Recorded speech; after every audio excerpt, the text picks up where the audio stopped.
Good evening everyone. मी जे तुम्हाला intimation दिलं होतं त्यानुसार आज आपण हे जे लेक्चर कंडक्ट करतो आहे हे लेक्चर आहे जी आपली ऑनलाईन एक्झाम होणार आहे बॅकलॉग सब्जेक्ट्सची त्या रिलेटेड तुम्हाला इन्स्ट्रक्शन देण्यासाठी किंवा ऑनलाईन एक्झाम देण्यासाठी कोणती प्रोसिजर तुम्हाला फॉलो करायची आहे ती प्रोसिजर तुम्हाला समजण्यासाठी आज हे लेक्चर आपण कंडक्ट करतो आहे. सो हे जे लेक्चर असणार आहे हे आपण बॅकलॉग सब्जेक्ट जे आहेत त्यांची जी एक्झाम सुरू होते 23 नोव्हेंबरपासून 23 तारखेपासून त्या विषयांच्या संदर्भात आपण कंडक्ट करतो आहे. सो याच्यामध्ये मी तुम्हाला पॉईंट वाईज ही जी एक्झाम कशी द्यायची आहे किंवा त्याची प्रोसिजर काय आहे किंवा तुम्हाला कोणते इन्स्ट्रक्शन फॉलो करायचे आहेत हे समजण्यासाठी हे लेक्चर आपण कंडक्ट करतो आहे. ओके, सो या लेक्चरमध्ये आपण फर्स्ट पॉईंट जो बघणार आहे जनरल इन्स्ट्रक्शन, म्हणजे एक्झामसाठी तयारी करत असताना कुठले इन्स्ट्रक्शन तुम्हाला फॉलो करायचे आहेत. त्यामध्ये first this exam is for first to fourth semester subject, म्हणजे ही जी एक्झाम असणार आहे जी आपली 23 तारखेपासून सुरू होते ही एक्झाम ही पहिल्या ते चौथ्या सेमिस्टरमध्ये जे तुमचे बॅकलॉग सब्जेक्ट आहेत ह्या 4 सेमिस्टरच्या बॅकलॉग सब्जेक्टची होणार आहे. ओके, याचं जे टाईम टेबल आहे ते टाईम टेबल मी तुम्हाला डिस्प्ले केलेलं आहे, ते टाईम टेबल पण मी तुम्हाला एक्सप्लेन करणार आहे. Next, during the examination obey all the given instruction, म्हणजे एक्झाम देण्यासाठी तुम्हाला ज्या इन्स्ट्रक्शन मी अगोदर पण व्हॉट्सअपच्या ग्रुपवरती दिलेले आहेत त्या इन्स्ट्रक्शन सगळ्या तुम्ही व्यवस्थित फॉलो करायचे आहेत. कुठंही मिसबिहेव करायचं नाही आहे किंवा गैरवर्तन करायचं नाही एक्झाममध्ये. सो त्या इन्स्ट्रक्शन ज्या मी तुम्हाला दिलेले आहेत त्या व्यवस्थित फॉलो करायचे आहेत. आणखी इन्स्ट्रक्शन मी तुम्हाला पेपरच्या अगोदर एक दिवस तुम्हाला त्या इन्स्ट्रक्शन मी तुम्हाला आणखी एकदा देणार आहे किंवा ज्या नवीन इन्स्ट्रक्शन असतील त्या पण तुम्हाला मी व्हॉट्सअपच्या ग्रुपवरती शेअर करणार आहे. The next, before the examination download your hall ticket, म्हणजे प्रत्येकाने आपलं हॉल तिकीट जे आहे ते हॉल तिकीट डाउनलोड करून घ्यायचं आहे. ह्याच्या अगोदर पण तुम्ही MSBTच्या साईटवरून किंवा नेट कॅफेमधून हॉल तिकीट डाउनलोड करून घेत होता, तर तुम्ही ते हॉल तिकीट डाउनलोड करून घ्यायचं आहे. तुम्ही तुमचे जे बॅकलॉगचे सब्जेक्ट्स आहेत ते सगळे सब्जेक्ट्स त्या हॉल तिकीटवरती आहेत का ते चेक करायचं आहे. सो तुम्ही पहिल्यांदा हॉल तिकीट सगळ्यांनी डाउनलोड करून ठेवायचं आहे. Next, before appearing the exam know your seat number and enrolment number very well, म्हणजे एक्झाम सुरू करायच्या अगोदर किंवा एक्झामचा पेपर द्यायच्या अगोदर तुमचा जो सीट नंबर आहे आणि एनरोलमेंट नंबर आहे तो व्यवस्थित लक्षात ठेवायचा आहे. कारण काय होणार आहे, कारण बरेच असे विद्यार्थी आहेत ज्यांची फर्स्ट किंवा सेकंड सेमिस्टर आणि थर्ड आणि फोर्थ अशा 4 सब्जेक्ट सेमिस्टरमधला एक सब्जेक्ट बॅक आहे. सो ज्या विद्यार्थ्यांचा सेकंड सेमिस्टर सब्जेक्ट बॅक आहे त्या विद्यार्थ्याचा सीट नंबर सेकंड सेमिस्टरसाठी वेगळा असणार आहे आणि त्याच विद्यार्थ्याचा थर्ड सेमिस्टरचा सीट नंबर असणार आहे तो वेगळा असणार आहे. फॉर एक्झाम्पल थर्ड इयरमधला एक विद्यार्थी आहे, फॉर एक्झाम्पल ABC नावाचा विद्यार्थी आहे, त्याचा फर्स्ट सेमिस्टरचा पण एक सब्जेक्ट बॅक आहे आणि फोर्थ सेमिस्टरचा पण एक सब्जेक्ट बॅक आहे. सो या केसमध्ये विद्यार्थी तोच आहे, फक्त पहिल्या सेमिस्टरचा जो सब्जेक्टचा बॅक आहे त्याचा सीट नंबर वेगळा असणार आहे आणि चौथ्या सेमिस्टरचा जो बॅकलॉग सब्जेक्ट आहे त्याचा सीट नंबर वेगळा असणार आहे.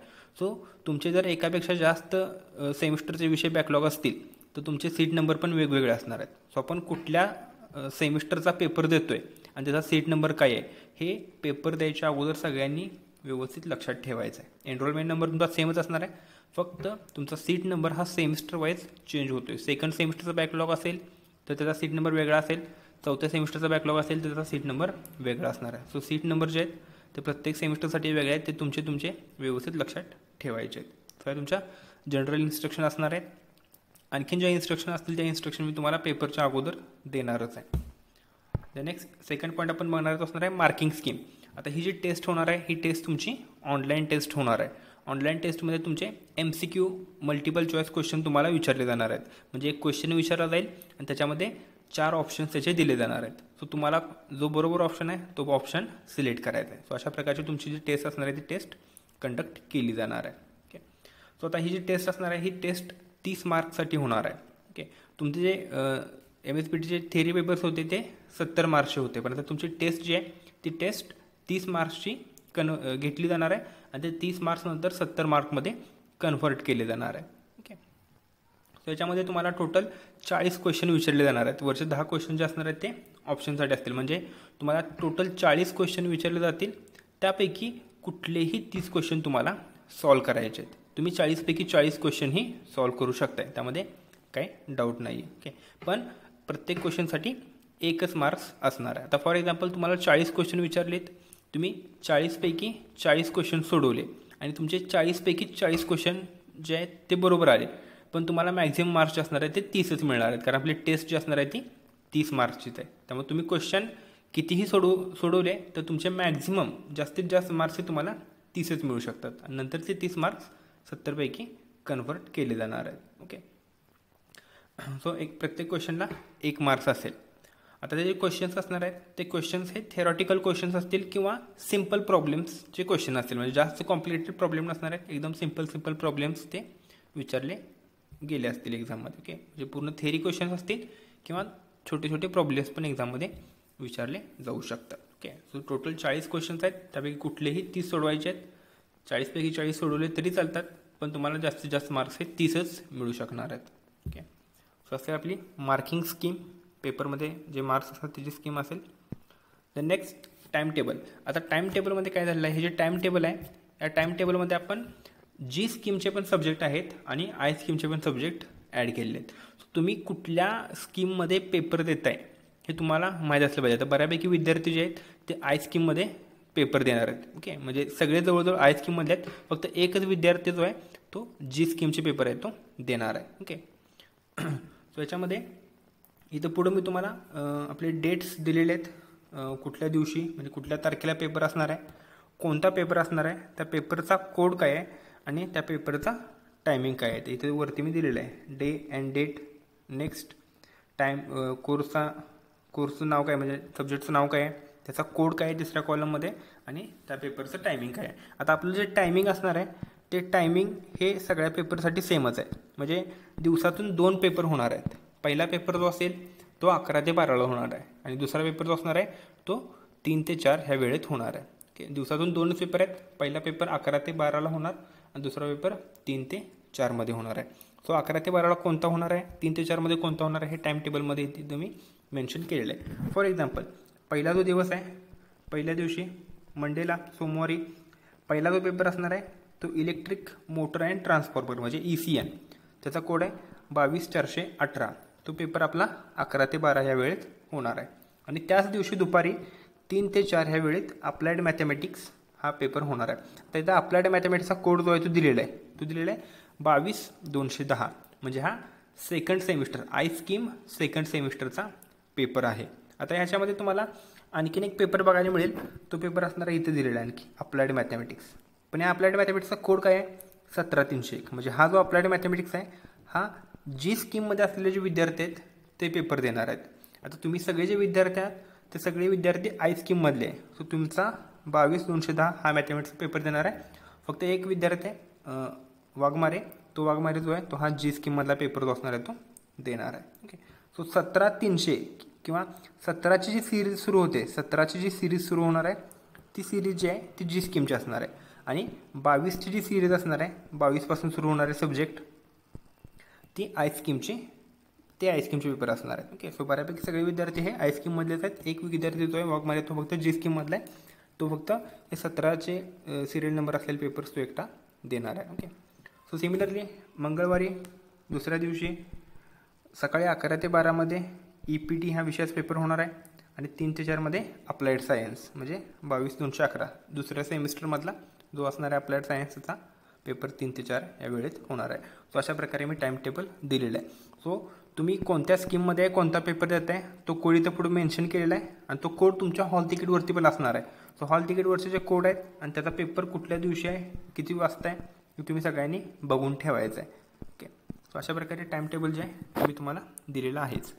द नेक्स्ट, आता आपण ही जी टेस्ट असणार आहे ही टेस्ट कशी कंडक्ट करणार आहे हे मी तुम्हाला सांगतो. आता फॉर एक्झाम्पल आपण जर पहिला दिवस आहे तो पहिला दिवस बघूया. इथं पहिल्या दिवशी सोमवारी पहिला पेपर आहे इलेक्ट्रिक मोटर अँड ट्रान्सफॉर्मर, आणि दुसरा पेपर असणार आहे अप्लाइड मॅथमॅटिक्स. आता इलेक्ट्रिक मोटर ECN ह्या सब्जेक्टसाठी फॉर एक्झाम्पल उदाहरणार्थ मी पकडतो आहे की 20 विद्यार्थी आहेत त्यांचा बॅकलॉग विषय आहे, आणि मॅथमॅटिक्ससाठी पण 10 विद्यार्थी आहेत त्यांचा बॅकलॉग विषय असं आपण पकडूया. म्हणजे ECN 20 विद्यार्थी पेपर देणार आहेत आणि अप्लाइड मॅथमॅटिक्स 10 विद्यार्थी पेपर देणार आहेत. सो तो जो पेपर आहे तो आपला 23 तारखेला आहे. सो मी काय करणार आहे 22 तारखेला म्हणजे त्या पेपरच्या एक दिवस अगोदर एक व्हॉट्सअपचा ग्रुप क्रिएट करणार आहे. त्या व्हॉट्सअपच्या ग्रुपला आपलं नाव असणार आहे 22418, म्हणजे 22418 काय आहे तर हा असणार आहे ECNचा पेपर कोड, सब्जेक्ट कोड. तर त्या ग्रुपला आपलं नाव असणार आहे 22418 CNE असं त्या सब्जेक्टचं नाव असणार आहे.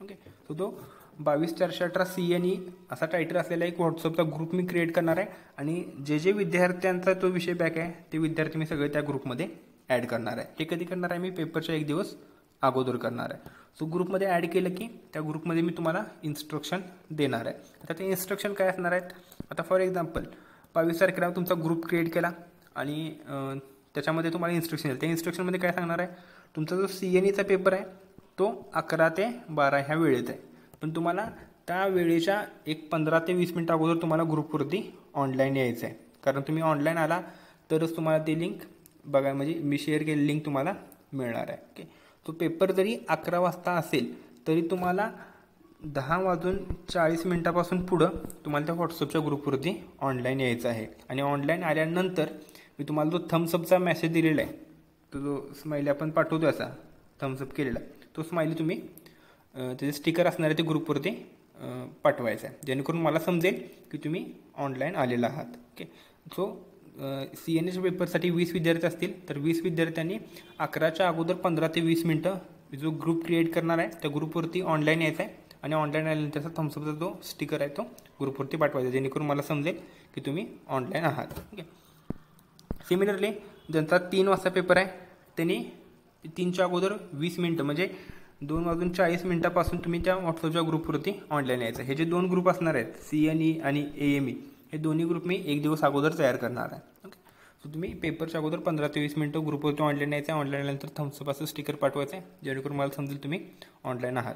आणि ऑनलाईन आल्यानंतर आपण काय करणार आहे, तर पेपरची जी वेळ आहे 11ची किंवा 3ची, त्याच्या अगोदर 1 ते 2 मिनटं मी तुम्हाला त्या व्हॉट्सअपच्या ग्रुपवरती लिंक सेंड करणार आहे. सो लिंक तुम्हाला व्हॉट्सअपच्या ग्रुपवरती मिळाली की तुम्ही ती लिंक ओपन करायची आहे आणि ओपन केल्यानंतर टेस्ट द्यायचे. तर ती टेस्ट कशी असणार आहे हे पण मी तुम्हाला एक्सप्लेन करतो. ओके, सो आपण कशी कंडक्ट करणार आहे, तर पेपरच्या 1 दिवस अगोदर व्हॉट्सअपचा ग्रुप क्रिएट करणार.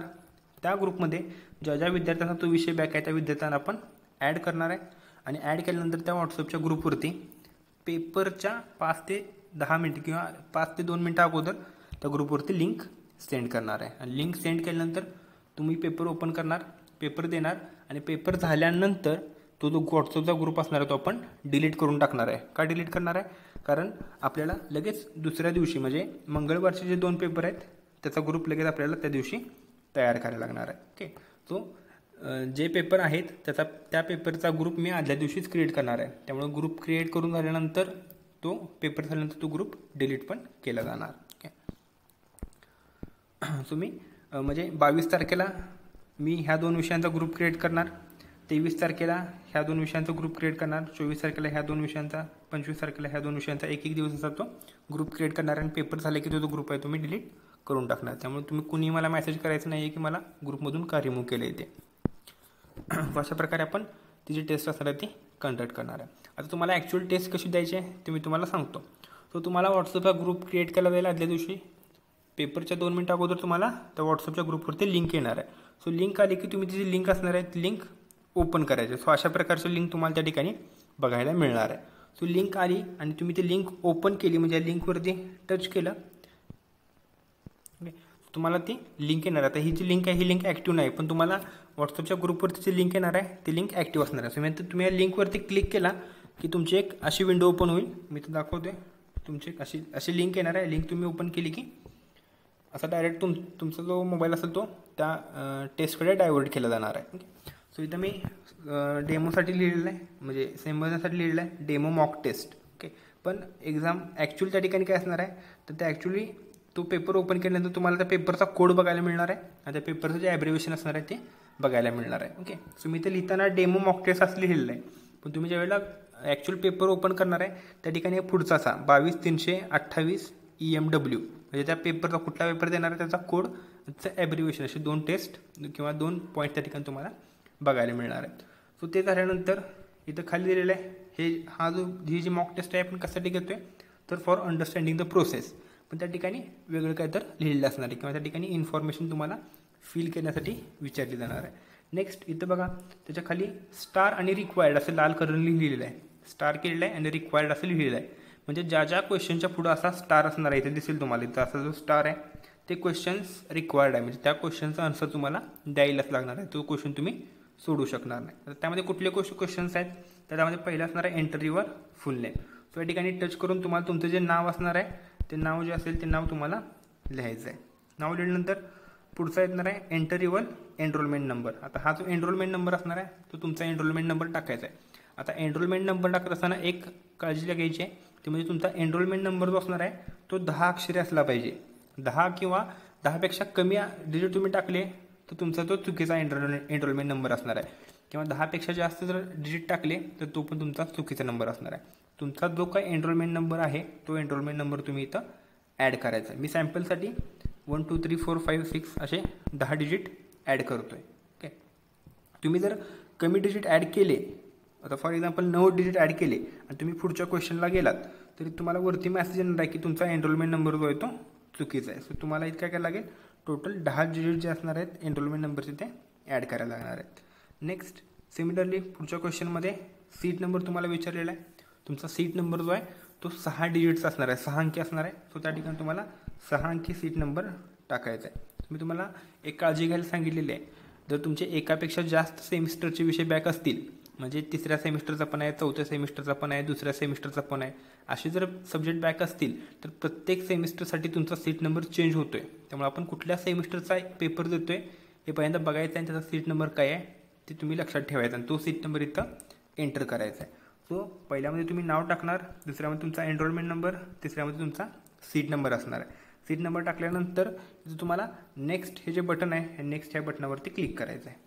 सो नेक्स्ट हे बटन क्लिक केलं की तुमचा ॲक्च्युअल पेपर जो असणार आहे तो ओपन होणार आहे. सो इथं पेपरमध्ये तुम्हाला सांगितलं जाईल मल्टिपल चॉईस क्वेश्चन्स आहेत, इथं दिलेलं आहे मल्टिपल चॉईस क्वेश्चन्स आहेत, त्याच्या खाली सांगितलेलं आहे solve any 30 questions from given 40 questions. इथं 0 आहे तो मिस झालेला आहे, म्हणजे 40 क्वेश्चन्स आहेत, त्यापैकी कुठलेही 30 तुम्ही सोडवू शकता. मागाशी सांगितल्याप्रमाणे 40पैकी 40 सोडवले तरी चालणार आहेत, फक्त तुम्हाला मॅक्झिमम मार्क्स जास्तीत जास्त मार्क्स हे 30च मिळू शकणार आहे, कारण आपली टेस्ट जी आहे ती 30 मार्क्सची. सो अशा प्रकारे इथं क्वेश्चन्स दिलेले आहेत. मी सॅम्पलसाठी तुम्हाला क्वेश्चन्स दाखवतो आहे. एक्झाममध्ये तुमच्या सब्जेक्टचे रिलेटेड क्वेश्चन्स विचारले जाणार आहेत. Okay, so for example first question आहे करंट इज मेजर्ड इन. आता इथे 4 ऑप्शन आहेत, ह्या 4 ऑप्शनपैकी कुठलाही एक तुम्ही सिलेक्ट करू शकता. फॉर एक्झाम्पल मी जर वॅट हा सिलेक्ट केला आणि मला थोड्या वेळाने वाटलं की नाही हा क्वेश्चन मी सिलेक्ट केलेला ऑप्शन जो आहे तो चुकीचा आहे, तो मी ऑप्शन चेंज करणार आहे. सो ऑप्शन चेंज कसा करायचा आहे, तर आपल्याला जो बरोबर वाटतो आहे त्याच्यावरती क्लिक करायचं. सो ॲम्पियरवर क्लिक केला की तुमचा ऑप्शन चेंज होणार आहे. Next similar second question voltage is measured in. ते 4पैकी कुठलाही एक ऑप्शन सिलेक्ट करा. तुम्हाला जर ऑप्शन चेंज करायचा असेल तर जो ऑप्शन तुम्ही सिलेक्ट करणार आहे त्याच्यावरती क्लिक करा, तो तुमचा ऑटोमॅटिकली सिलेक्ट होणार आहे. ओके, सो अशा प्रकारे तुम्ही जे क्वेश्चन्स असणार आहेत त्या क्वेश्चनचे आन्सर देऊ शकता. आता मी सॅम्पलसाठी फक्त 5 क्वेश्चन दिलेत, पण ॲक्च्युली पेपरमध्ये तुमचे 40 क्वेश्चन्स असणार आहेत. सो तुम्ही 40पैकी कमीत कमी 30 क्वेश्चन तर सोडवावेत, किंवा 40पैकी 40 सोडवले तरी चालणार आहेत. ओके, असे क्वेश्चन 40 क्वेश्चन्स तुमचे देऊन झाले. आता तुम्ही जर एखादा क्वेश्चन स्किप केला, फॉर एक्झाम्पल मला 3 नंबरचा क्वेश्चन जो आहे त्याचा आन्सर माहीत नाही आहे, मी पहिल्याचा आन्सर दिलेला आहे, दुसऱ्याचा आन्सर दिलेला आहे, तिसऱ्याचा आन्सर मला माहीत नाही आहे, सो मी हा क्वेश्चन जो आहे तो स्किप करतो, म्हणजे त्याचा ऑप्शन सिलेक्ट करत नाही. पुढचा जो आहे चौथ्याचा ऑप्शन घेतला मी, 5व्याचा पण ऑप्शन सिलेक्ट केला. सो पेपर सबमिट करायच्या अगोदर तुम्ही एकदा चेक करा की तुमचे कुठले क्वेश्चनचे आन्सर द्यायचे राहिलेत का. सो आन्सर जे राहिले असतील तर त्यांचे आन्सर तुम्ही सिलेक्ट करा. सगळे क्वेश्चनचे आन्सर तुमचे देऊन झाले तर इथे खाली ऑप्शन येतो आहे सबमिट असा. सो या सबमिट ह्या बटनावरती क्लिक करायचं आहे. बॅक बटनावरती जायचं नाही. बॅक बटनावरती गेला की तुम्हाला पहिले 3 जे क्वेश्चन होतात, म्हणजे नाव, एनरोलमेंट नंबर, सीट नंबर, तो सेक्शन ओपन होतो आहे. तर तुमचे सगळे क्वेश्चन सिलेक्ट करून झाले की सबमिट या बटनावरती क्लिक करायचं. सो सबमिट या बटनावरती क्लिक केला की तुमची अशी स्क्रीन ओपन होईल आणि या ठिकाणी मेसेज येईल your response has been recorded असा मेसेज आलेला आहे. ओके, सो म्हणजे तुमची टेस्ट जी आहे ती टेस्ट कंप्लीट झालेली आहे. सो असा मेसेज आला की तुम्ही डायरेक्ट त्या विंडोमधून बाहेर पडायचं आहे. इथं खाली ऑप्शन येतो आहे सबमिट अनदर रिस्पॉन्स, ह्याच्यावरती क्लिक करायचं नाही. तुम्ही जर सबमिट अनदर रिस्पॉन्सवरती क्लिक केला की तुमची पहिली टेस्ट कॅन्सल होणार आहे आणि तुमची दुसरी टेस्ट जी असणार आहे ती सुरू होणार आहे. त्यामुळं सबमिट अनदर रिस्पॉन्स ह्याच्यावरती क्लिक करायचं नाही. अशी जर विंडो ओपन आली आणि इथं तुम्हाला बघायला मिळालं की your response has been recorded, म्हणजे तुमची टेस्ट सबमिट झालेली आहे. टेस्ट सबमिट झाली की तुम्ही हे जे तुमच्या मोबाईलचं होम स्क्रीनचं बटन असणार आहे, सो ते बटन प्रेस करून तुम्ही डायरेक्ट तिथून टेस्ट जी असणार आहे ती संपू शकता. म्हणजे आता टेस्ट संपलेलीच आहे, फक्त इथं कुठलंही बटनावरती क्लिक करायचं नाही किंवा कुठल्याही लिंकवरती क्लिक करायचं नाही. असं आली म्हणजे तुमची टेस्ट जी आहे ती टेस्ट संपलेली असणार आहे. ओके, सो इथून डायरेक्ट तुम्ही होम स्क्रीनला जाऊ शकताय किंवा तुमचं जी होमची स्क्रीन असेल किंवा तुमचं जे ॲप्लिकेशन ते तिथून तुम्ही बाहेर पडू शकता. सो अशा प्रकारे तुमची जी मॉक टेस्ट असणार आहे ती म्हणजे डेमो टेस्ट असणार आहे ती होणार आहे. ओके, आता मी तुम्हाला सांगितलेलं की आज आपली मॉक टेस्ट होईल, पण आज आपण काय मॉक टेस्ट घेणार नाही. आपली मॉक टेस्ट जी असणार आहे ती उद्या होईल. ओके, मी त्या मॉक टेस्टची जी लिंक असणार आहे ती आपला जो व्हॉट्सअपचा ग्रुप आहे त्या व्हॉट्सअपच्या ग्रुपवरती सेंड करतो. सो मी त्याचं टायमिंग जे आहे ते टायमिंग आणि मॉक टेस्टची जी लिंक असणार आहे ती लिंक संध्याकाळी किंवा उद्या सकाळी आपला जी मेन व्हॉट्सअपचा ग्रुप आहे त्याच्यावरती सेंड करतो आहे. लिंक सेंड केल्यानंतर सगळ्यांनी त्या लिंकवरती जाऊन ती जी मॉक टेस्ट असणार आहे ती मॉक टेस्ट द्यायची आहे, जेणेकरून तुमचं प्रॅक्टिस होईल आणि 23 तारखेपासून आपली जी एक्झाम असणार आहे ती एक्झाम सुरू होणार आहे. ओके, आता याच्यामध्ये कुणाला डाऊट्स असतील, शंका असतील तर त्यांनी मला पर्सनल मेसेज करायचा किंवा कॉल करून विचारलं तरी चालेल. ओके, मी बऱ्यापैकी सगळे शंका किंवा तुमचे जे डाऊट्स असणार आहेत त्या लेक्चरमध्ये क्लिअर केलेले आहेत. लेक्चर तुम्ही 1-2 वेळा बघा, त्यातनं पण शंका राहिल्या तर मग मला मेसेज करा. Okay, thank you.